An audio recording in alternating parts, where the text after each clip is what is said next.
Halo, Assalamualaikum. Waalaikumsalam warahmatullahi wabarakatuh.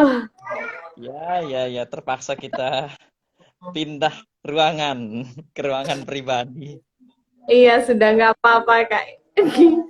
Ya, saya lagi ini invite Pak Dokter dulu, biar ada komentator kita ini. Oh, boleh.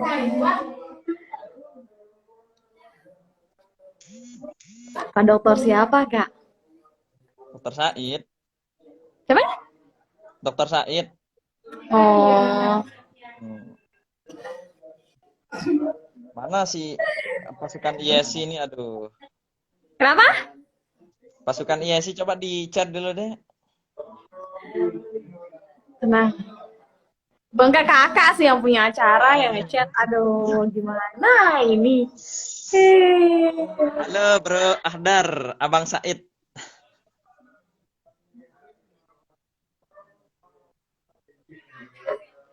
Gimana ini? Oke, gimana? Kita bisa mulai kan? Boleh.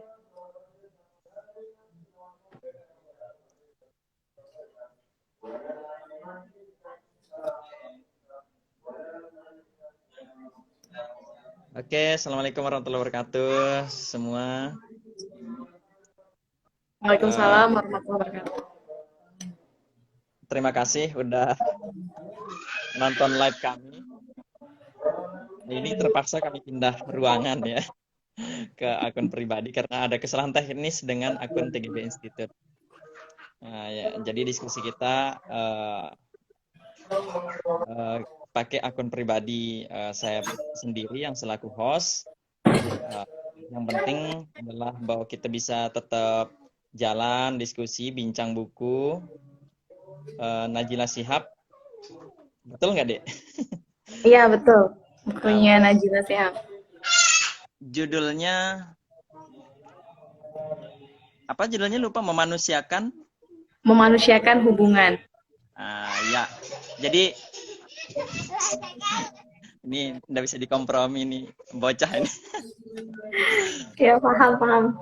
Ya, jadi sebenarnya saya karena emang ini nggak tahu sebenarnya awalnya kan kalau buku itu berbicara tentang topiknya itu adalah topik pendidikan gitu. Artinya bagaimana seorang guru lah gitu kan. Eh, Teknis-teknis seorang guru menghadapi murid gitu. Jadi saya nggak kepikiran ke situ. Saya kira malah ilmu komunikasi gitu karena memanusiakan hubungan gitu. Nah, Iya. kebetulan saya sendiri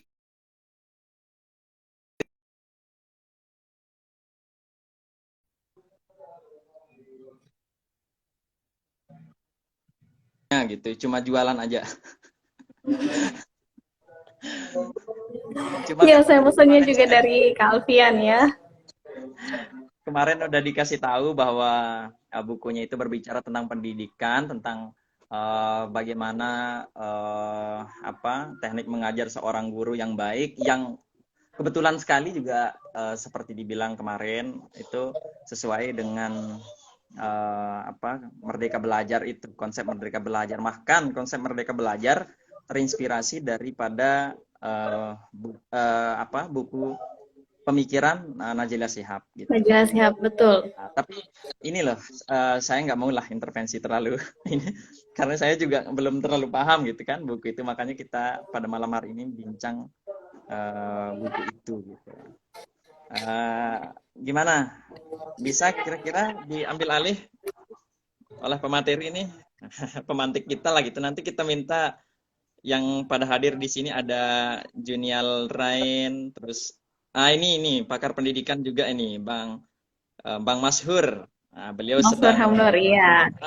master master di Universitas Islam Internasional Indonesia. Wah, lagi hangat-hangatnya Masya nih Allah. filsafat pendidikannya ini. Ada Pak Dokter juga, nanti mungkin bisa berikan kita pandangannya juga gitu ya. Oke, mungkin bisa dimulaikan saja. Silahkan. Baik, sebelumnya saya memperkenalkan Hadir diri, diri. diri dulu ya Kak ya. Siapa tahu ada yang belum kenal gitu kan.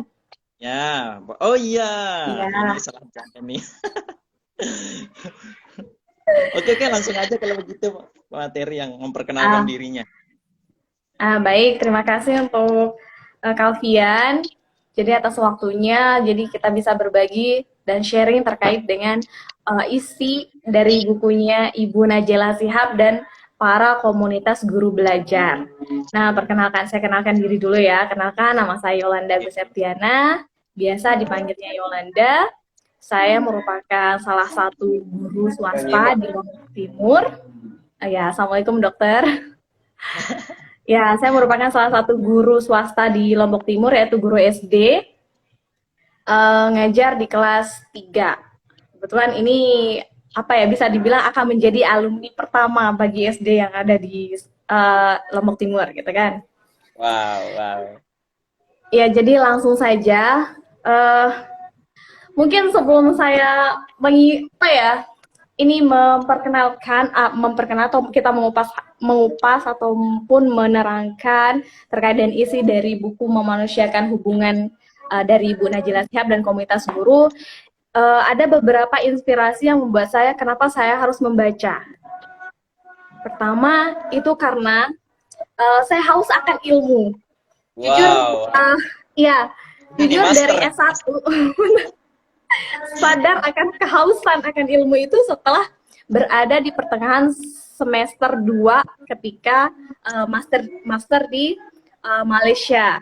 Jadi rasanya itu seperti membuang-buang waktu saja ketika bermain dengan HP, kemudian hanya lihat status orang di sosmed, kemudian Aduh, buat nyindir kau status. terbahak Itu ini. benar-benar wasting time banget gitu kan. Jadi mau gak mau saya harus merubah kebiasaan saya, gimana waktu yang 1 menit ataupun 10 menit itu bisa untuk saya baca buku. Sehingga saya dapat banyak ilmu ataupun wawasan dari buku tersebut. Mungkin bagi teman-teman yang udah lama membaca, itu hal yang ya biasa aja gitu. Tapi bagi saya itu udah luar biasa gitu kan. Baik, terkait dengan memanusiakan hubungan, buku Memanusiakan Hubungan ini kan dari Ibu Najela Shihab dan komunitas guru. Kita tahu bahwa Ibu Najela Shihab ini merupakan salah satu pendidik, tokoh pendidik yang memang mendirikan sekolah di Jakarta. Kalau nggak salah nama sekolahnya itu Sekolah Cikal, itu benar-benar taraf internasional. Jadi pemikirannya Najela Shihab ini yaitu di mana Najela Shihab ini mendirikan sekolah dengan standar atau tujuan untuk bagaimana apa ya istilahnya, bagaimana menanamkan nilai-nilai kepada anak-anak sehingga pelajar ya terutamanya, sehingga anak-anak memiliki kekuatan maupun jati diri dalam dirinya. Jadi anak-anak memiliki kekuatan maupun jati diri dalam dirinya dengan memanfaatkan dan mempererat yang namanya komunikasi dengan guru, murid, dan juga orang tua. Artinya ada kesepakatan di ketiga ranah tersebut, karena ini bukunya terkait dengan pendidikan, ya. Nah, sedangkan komunitas guru belajar ini adalah salah satu produk dari komunitas guru belajar. Komunitas guru belajar ini terdiri dari guru-guru maupun pendidik yang ada di seluruh Indonesia, bukan hanya bagi pendidik yang memang ngajar di Cikal, sekolah Cikal, tapi juga untuk seluruh Indonesia. Jadi mereka mengeluarkan ini satu produk, yaitu Memanusiakan Hubungan. Ini cerita sebenarnya di Memanusiakan Hubungan ini ada dua yang dibahas terkait dengan konsep memanusiakan hubungan dan praktik bagaimana memanusiakan hubungan. Nah, jadi sebenarnya berangkat dari penulisan buku ini berangkat dari fenomena-fenomena pendidikan yang dialami di sekolah, kejadian-kejadian yang ada di sekolah, dan kejadian-kejadian yang dirasakan oleh para murid, para orang tua, maupun para guru. Contohnya misalkan, sebelum lari kita bagaimana fenomena yang dihadapi oleh guru, murid, maupun orang tua, mungkin teman-teman udah tahu dari kasus yang namanya perundungan, kemudian bagaimana kekerasan di sekolah, kemudian bagaimana guru harus memahami metode, dan sebagainya. Nah, sekarang ini terkait dengan konsep memanusiakan hubungan, ini berawal dari bagaimana seorang guru itu dapat memahami siswanya, bukan hanya sebagai, bukan hanya ini loh, mengarahkan siswanya tidak hanya untuk mengejar nilai ketika belajar di sekolah, tetapi lagi dan lagi bagaimana kita membangun pertahanan diri anak-anak, kekuatan diri anak-anak sehingga semua fenomena seperti perundungan, kekerasan yang ada dalam sekolah, mungkin kekerasannya dalam hal kata-kata yang dialami oleh anak-anak, misalkan biasalah kalau anak sekolah kan mereka sering saling ngata-ngatain lah gitu kan, jadi Bully lah sekali ya, ngatain, bullying gitu ya. iya, sekali ngatain nanti laporan ke gurunya. Jadi kan di dalam diri anak itu dia tidak mampu untuk menghadapi perkataan itu. Nah, bagaimana sekarang seorang guru itu harus membuat pertahanan di dalam anak-anak tersebut gitu. Seperti itu. Nah, contoh terkait dengan kasus maupun fenomena-fenomena yang ada di sekolah. Contoh aja ya dari saya pribadi gitu kan, yang di sekolah mengalaminya terkait dengan kasus perundungan. Iya, bully di mana-mana kita hadapi yang namanya bully. Cuman satu hal yaitu mungkin guru belum tahu tuh apa yang dimaksud dalam yang mana sih yang jadi karakteristik dari perundungan sama konflik. Karena dua hal ini selalu apa ya istilahnya salah salah salah dibilang salah persepsi juga bisa jadi gitu kan. Jadi konsep perundungan itu sebenarnya saya udah catat sih sebenarnya nih. Bagaimana sebentar.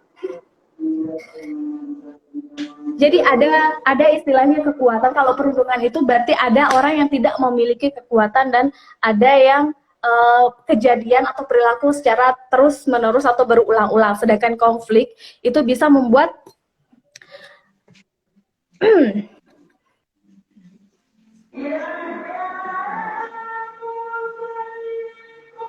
Nah, sedangkan konflik itu pertentangan mental yang disebabkan oleh kebutuhan, nafsu, harapan, dan keinginan dari dalam dan luar diri anak-anak. Kan kita nggak tahu nih, misalkan ada anak maunya mainan itu, mau tidak mau mereka akan berebutan, dan dari situ mereka akan saling ngatain, gitu kan.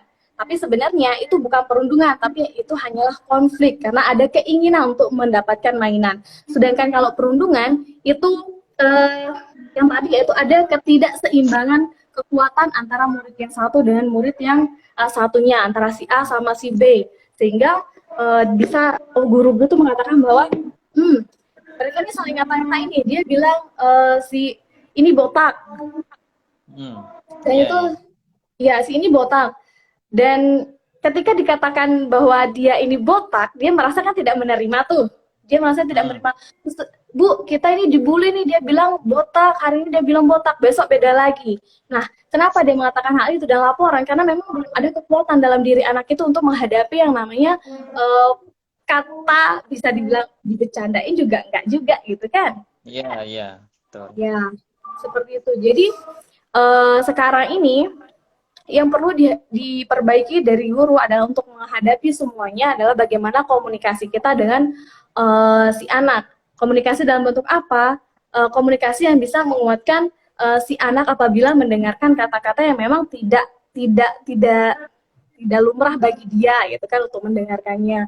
Contoh misalkan ya memang ketika dikatain botak, dia memang dalam keadaan rambut yang memang tipis, habis potong rambut gitu loh. Jadi ya mungkin dia ngelihatnya ini lucu, ya udah anggap saja itu bercandaan. Jadi sekarang harus kuat dengan apa yang dikatakan temannya, tapi jangan sampai ngatain balik. Jadi ibaratnya kita komunikasi lebih bagaimana menguatkan si anaknya, anak yang menjadi korbannya gitu, bukan anak yang melakukan kekerasan maupun perundungan. Karena yang jadi fokus kita selama ini adalah nih siapapun itu ya pasti guru fokusnya sama anak yang melakukan kesalahan, pasti dibawa ke BP, salah istilahnya nanti ditangani sama orang-orang yang memang paham bagaimana mengatasi anak yang seperti menjadi apa ya, yang sering mencari masalah, yang sering membuat. Sedangkan kita tidak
Halo, Cek halo. Kak, Aduh, ya, sorry banget, sorry banget. ya Ada nggak apa-apa. gangguan teknis. Iya, iya, sorry, sorry, sorry. Ya, ya, Oke, bisa dilanjutin? ya, boleh. Seterusnya ya, ini kan tadi dari kasus perundungan, Nah, sekarang itu dari muridnya. Nah, sekarang dari hmm, guru. Kalau guru tuh kebanyakan kita mempermasalahkan, yang menjadi masalah itu adalah bagaimana metode pengajaran dan bagaimana metode kita untuk komunikasi sama anak-anak. Eh, Ya, khususnya ini untuk yang di SD ya. Belum tahu kalau yang di iya, sekolah menengah, kita belum tahu. Tapi kasusnya kalau di sekolah di SD, di sekolah dasar, contohnya saya gitu misalkan anak-anak yang memang agak susah untuk diajak apa ya istilahnya ketika belajar, mereka lebih banyak apa ya ributnya ketimbang mendengarkannya. Jadi itu kan menjadi masalah buat guru. Nah, sekarang yang perlu diperbaiki adalah kebanyakan kita dari guru, misalkan nih, kebanyakan kita dari guru untuk menenangkan anak-anak kita harus berteriak kan, berteriak iya, seperti orang biasanya kayak marah dan gitu. sebagainya gitu kan. Tapi sebenarnya kalau menurut saya itu jatuhnya lebih ke ibaratnya kita menakuti anak-anak hanya hanya sementara. Jadi efek dari marah-marah itu hanya sementara ya, berkisar ya bisa dibilang 10 sampai 15 menit, setelah itu balik lagi ribut. Nah, sekarang gimana caranya untuk menenangkan anak-anak? Jadi kita balik lagi, kita akan memperbaiki komunikasi kita dengan anak-anak. Contohnya, kita buat kesepakatan nih. Oke, sekarang ketika ibu gurunya itu menjelaskan apa yang harus kalian lakukan. Jadi mereka sendiri akan membuat kesepakatannya di dalam kelas. Jadi bukan guru, karena kita akan memberikan ruang kepada anak-anak untuk apa ya istilahnya kesempatan dan ruang bagi anak-anak untuk mengungkapkan apa pendapatnya di sana terkait dengan aturan-aturan kelas itu.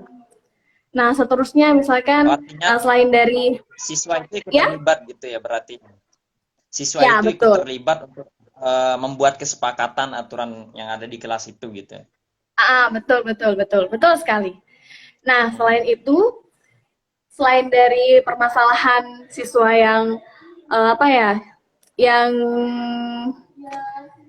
susah untuk mendengarkan gurunya ketika menjelaskan, yang susah untuk tenang, maksudnya susah untuk tenang. Jadi cara lain yaitu yang saya tangkap dari buku Memanusiakan Hubungan adalah ada istilahnya pesan iMessage yang ini di apa ya, dipraktikkan langsung sama guru yang ada di SMK Muhammadiyah Pekalongan. Dia Hmm. ini sama kasusnya dengan anak-anak yang memang agak susah untuk tenang. Jadi iMessage itu guru menyampaikan, nah ini kadang kita sering apa ya, sering merasa malu, sering sering merasa malu sama anak-anak untuk menyampaikan kelemahan kita. Padahal kita paling sering yang menilai ya, yang namanya kelemahan orang gitu kan, apalagi kelemahan Iya, anak-anak, iya. kesalahan anak-anak gitu. Justru ketika anak-anak Malu lah tahu gitu ya kelemahan, seorang guru gitu kan. tahu lah, justru ketika anak-anak tahu bahwa ibu gurunya merasakan hal ini, merasakan marah karena apa, kita ngomong baik-baik. Sejujurnya, saya merasa tidak senang ketika kalian ribut. Jadi, ya, ketika kalian ribut. Jadi, saya ingin kalian tenang ketika mendengarkan, misalkan gurunya menjelaskan. Kenapa kita harus tenang? Karena apabila kalian tenang, semua materi atau penjelasan dari guru kalian itu akan masuk. Nah, seperti itu sudah ya, sederhananya seperti itu. Iya, jadi Oh, saya berarti kita sendiri sebagai belak-belakan guru ya, gitu ya. Berarti kita ya, belak-belakan gitu ya menyampaikan kepada siswa itu bahwa kita tidak senang lah gitu dengan ributnya mereka gitu ya.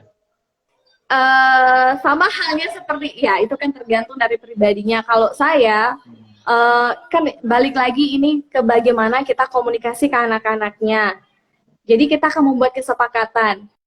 iMessage itu kita menyampaikan apa yang saya rasa karena apa, kemudian keinginan kita apa dan alasannya kenapa kita menginginkan hal tersebut. Jadi kita juga dari pola kita komunikasi kita sudah membangunkan anak-anak untuk oh ya kenapa saya harus melakukan pekerjaan ini.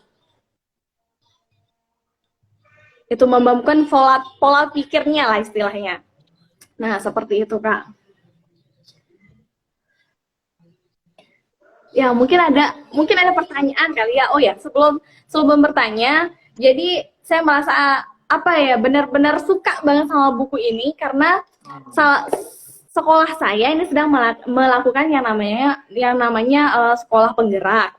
Nah, sekolah penggerak ini eh, pembelajaran itu berdasarkan Merdeka Belajar. Nah, saya sendiri pun nggak tahu Merdeka Belajar itu seperti apa.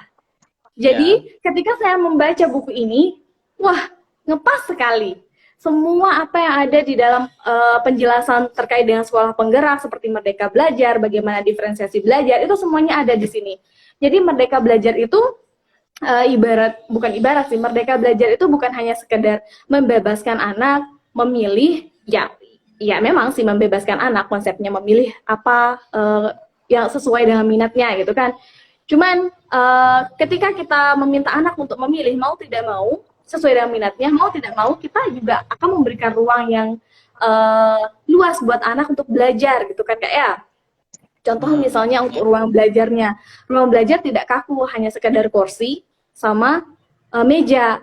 Nah, gimana kita memberikan fleksibilitas, ada fleksibel di ruang kelas. Contohnya mungkin anak-anak bisa duduk dengan cara duduk, karena kebanyakan dari kita pasti lebih senang yang namanya lesehan untuk belajar.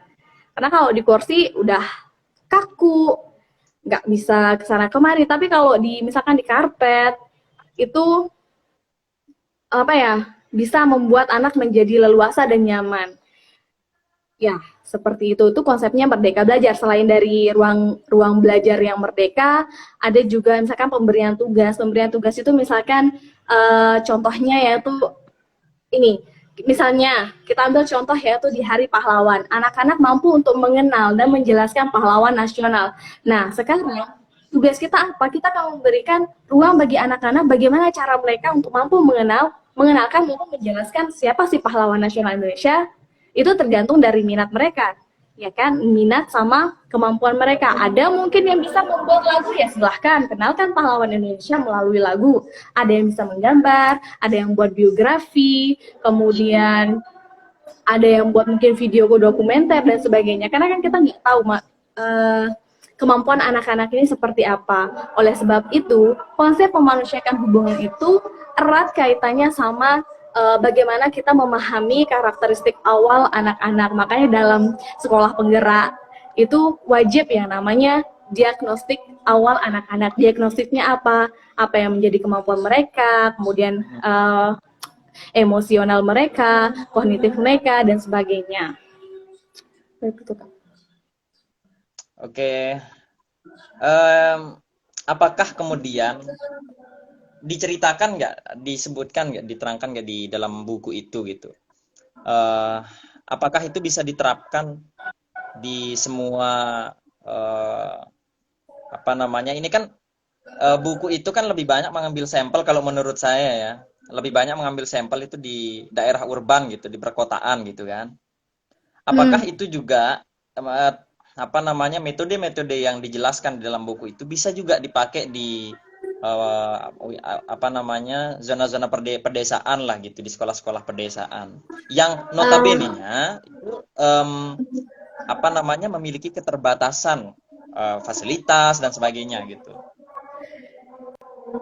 Kalau dari saya ya, kita balik lagi dari kondisi sekolahnya dulu nih, kita lihat siap apa enggaknya. Kalau siap, ya kenapa enggak? Semuanya pasti bisa. Tapi kalau enggak siap, kita bisa gunakan media-media lain atau bahan-bahan lain untuk memberikan fasilitas ke anak-anak, gitu kan. Mungkin dengan mengadakan buku yang banyak. Jadi kan, oke, internet mungkin nggak banyak, nggak bisa, gitu kan, di daerah pedesaan. Tapi ya, ayo kita siap dengan menyediakan buku. Kemudian kalau koran kayaknya bisa sih, bisa. Tapi ya harus pilih-pilih lagi ya korannya gitu kan, yang nggak menjurus kemana, ke politika dan sebagainya gitu kan.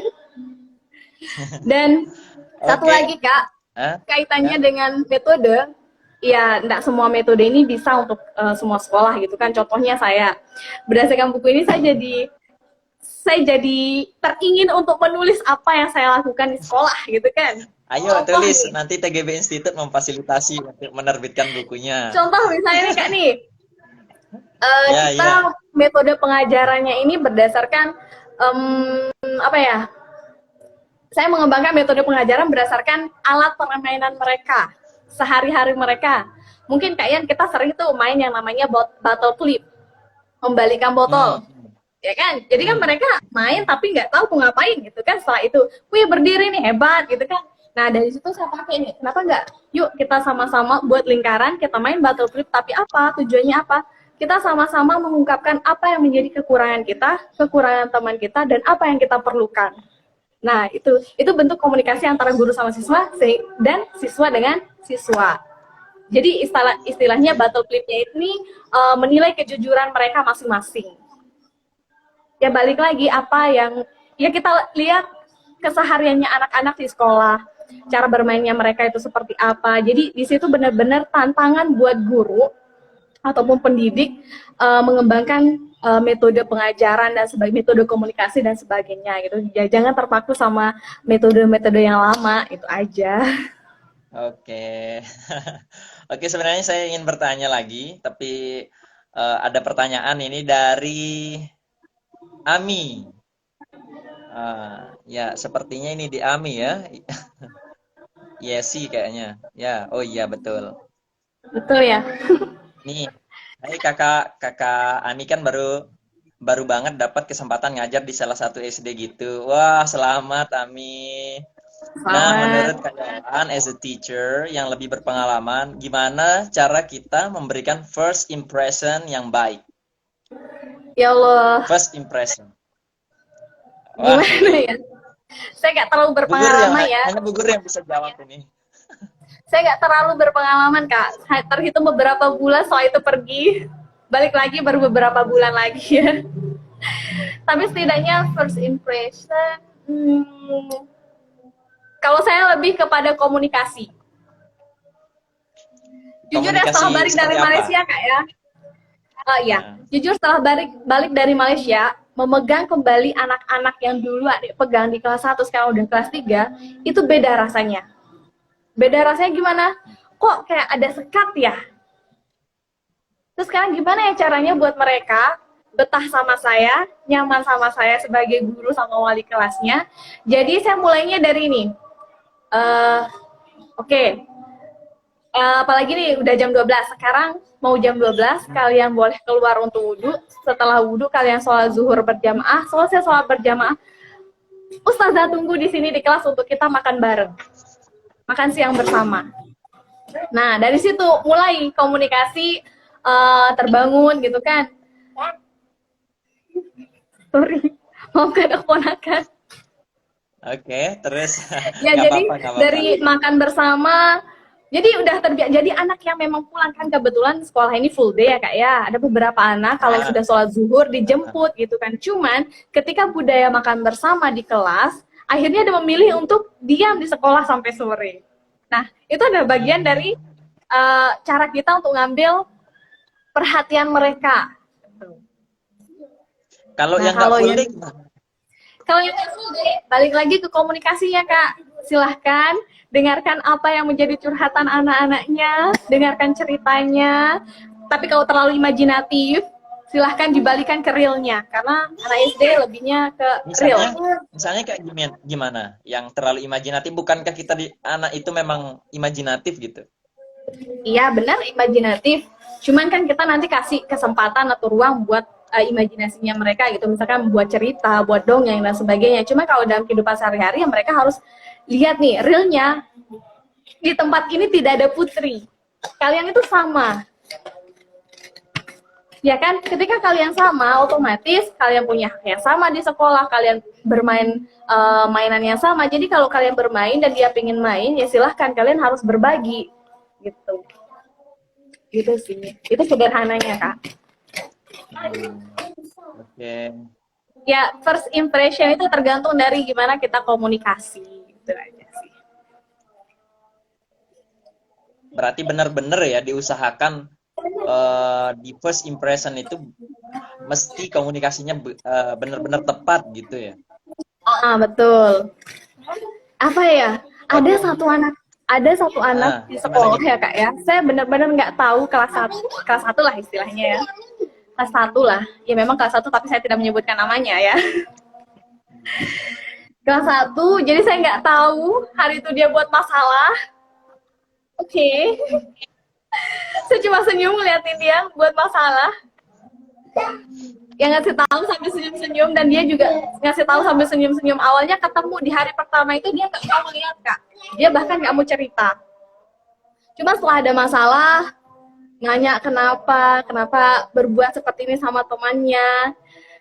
Ya pada akhirnya dari kejadian itu dia mulai dekat, dia sering sering datang ke kelas, padahal kelas 1. Ini kelasnya kelas berapa?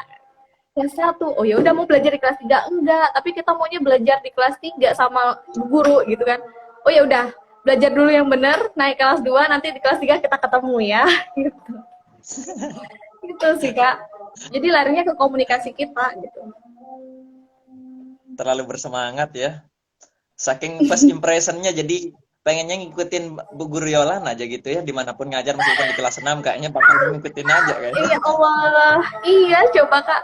Ini ada satu lagi, ini anak apa tugasnya dari ibu gurunya di kelas 1, kita diminta untuk nulis Bu Guru katanya kan. Oh, kenapa terus keluar? Ih, capek. Ya udah, kalau mau masuk di kelasnya Ibu Guru silahkan kerjakan dulu tugasnya di sana baru ke sini. Ya udah, nggak sih langsung. Lucu.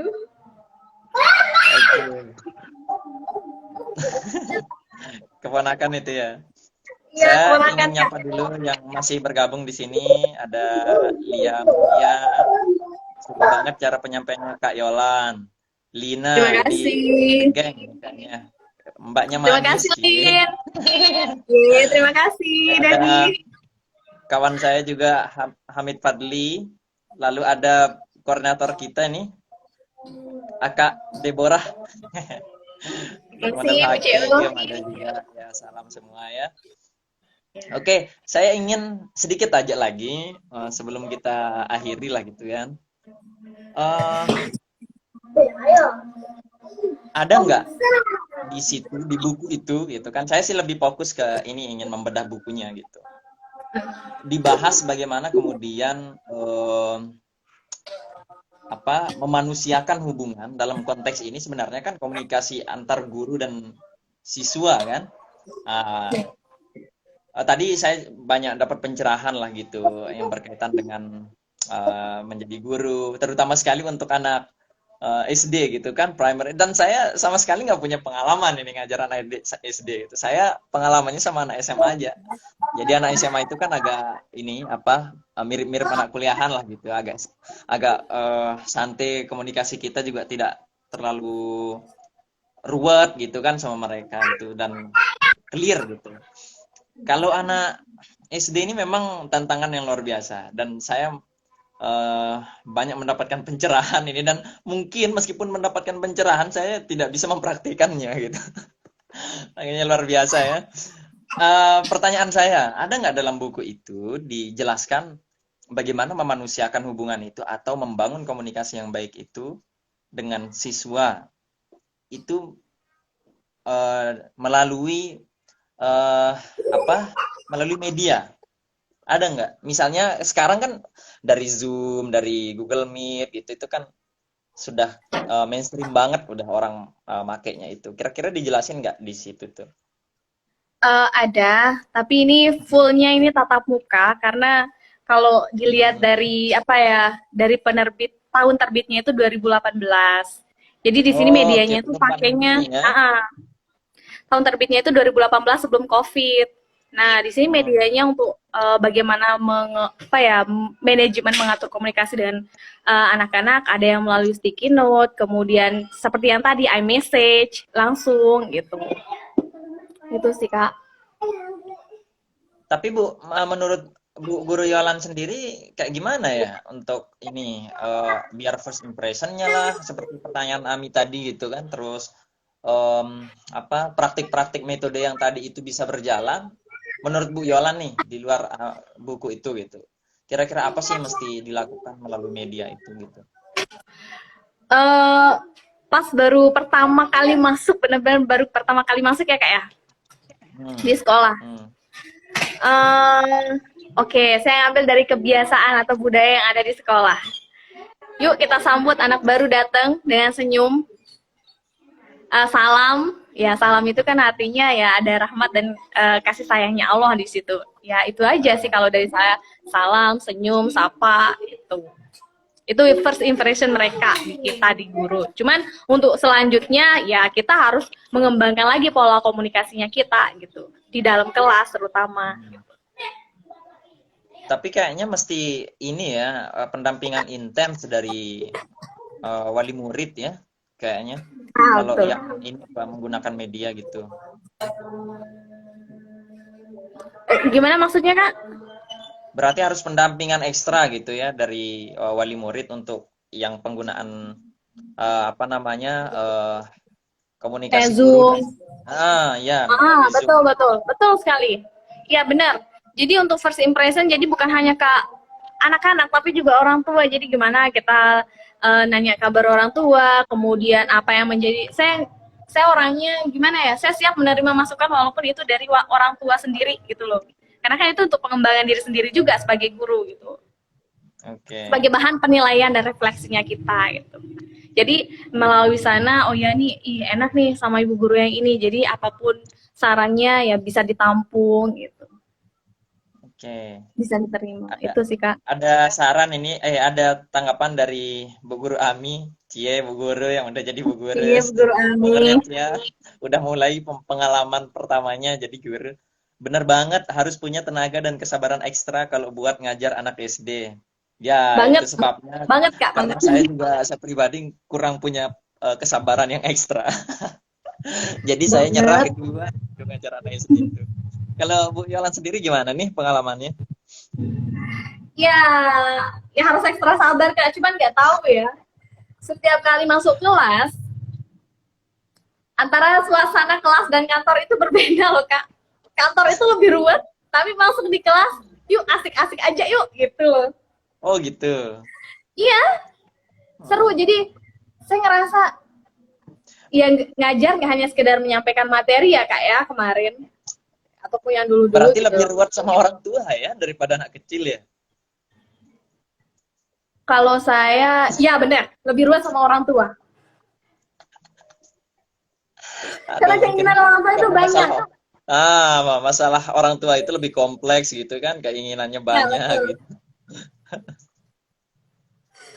Aduh. Makanya kita harus dengarkan apa yang menjadi keinginan orang tua. Silahkan disampaikan. Kalau ada beberapa hal yang memang tidak mampu untuk kita capai, ya ngomong baik-baik lah sama orang tua kenapa gitu. Itu pentingnya ada komunikasi gitu kan. Oke. Berarti ini saya mesti benar-benar belajar banyak lah gitu ya soal komunikasi di pendidikan itu.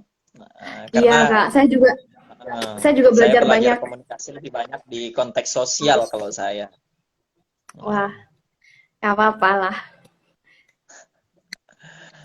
Terakhir nanti mungkin kita belajar yang disampaikan ya. berkaitan dengan isi buku itu. Kenapa Kak? Mungkin ada yang disampaikan terakhir sebelum kita tutup, Bu Guru Yolan. Berkaitan dengan buku itu gitu. Sebentar Kak ya. Oke.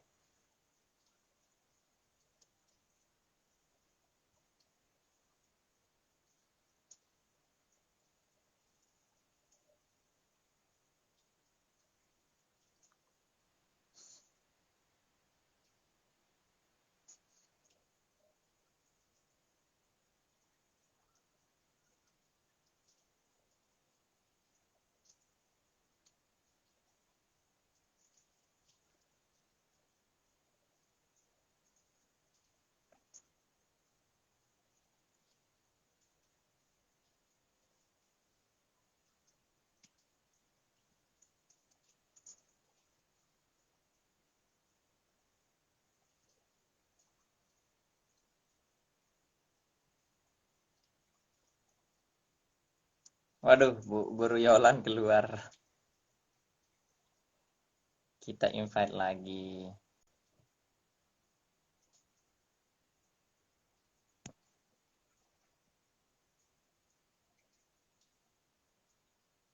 Cek Kak. Ya, halo.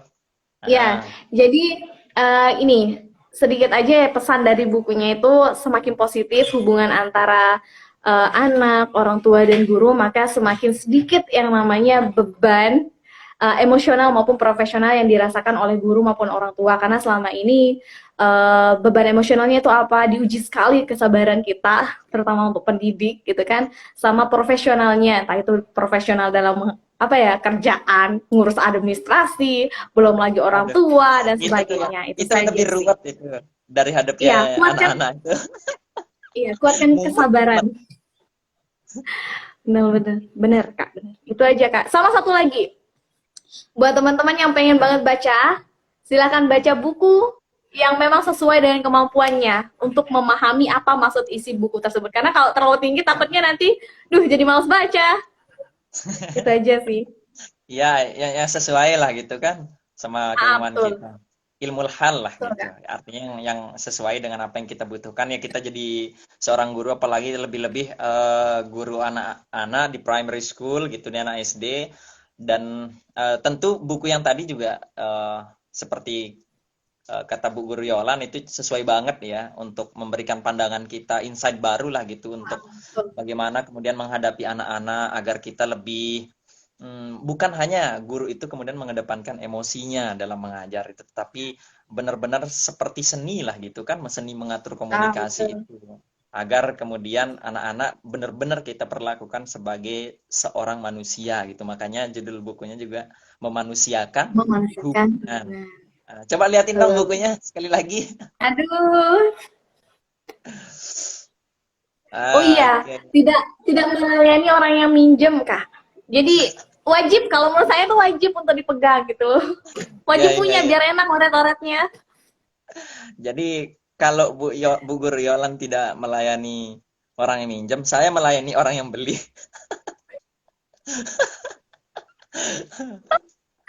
Oke. ya. Jadi cukuplah itu endorsement-nya ya. Iya, cukup. Oke, terima kasih banyak Bu Guru Yolan udah Terima berbagi kasih. banyak pengalamannya yang tentunya pengalaman itu juga berasal dari bacaan buku Dan memanusiakan hubungan yang lebih banyak berkaitan dengan dunia pendidikan. Bagaimana seorang guru apa namanya menjalin interaksi ketika berlangsungnya pembelajaran lah gitu kan, agar proses interaksi itu bisa lebih manusiawi gitu. Dan tentunya harapannya adalah bisa lebih efektif dalam menyampaikan pelajaran-pelajaran kepada siswa kita gitu. Saya ingin mengucapkan terima kasih banyak kepada semua yang udah hadir di sini, yang masih bergabung lah gitu. Ya, Bu Guru Ami ini, Bu Guru baru juga ini. Terima kasih oke, udah ikut selamat. gabung. Ya, jadi ini sekali Selamat lagi datang di dunia KSD-an. saya maklumkan bahwa sebenarnya kita akan live di IG-nya TGB Institute, tapi ada permasalahan teknis, maka saya selaku host menggunakan akun IG pribadi gitu. Mudah-mudahan tidak mengurangi apa namanya berlangsungnya acara kita inilah gitu, acara bincang buku memanusiakan hubungan. Terima kasih sekali lagi Bu Guru Yolan udah Terima mau kasih. menyempatkan waktunya berbagi. Terima kasih sekali lagi. Mungkin kita akhiri sampai di sini. Terima kasih. Assalamualaikum warahmatullahi wabarakatuh. Waalaikumsalam warahmatullahi wabarakatuh.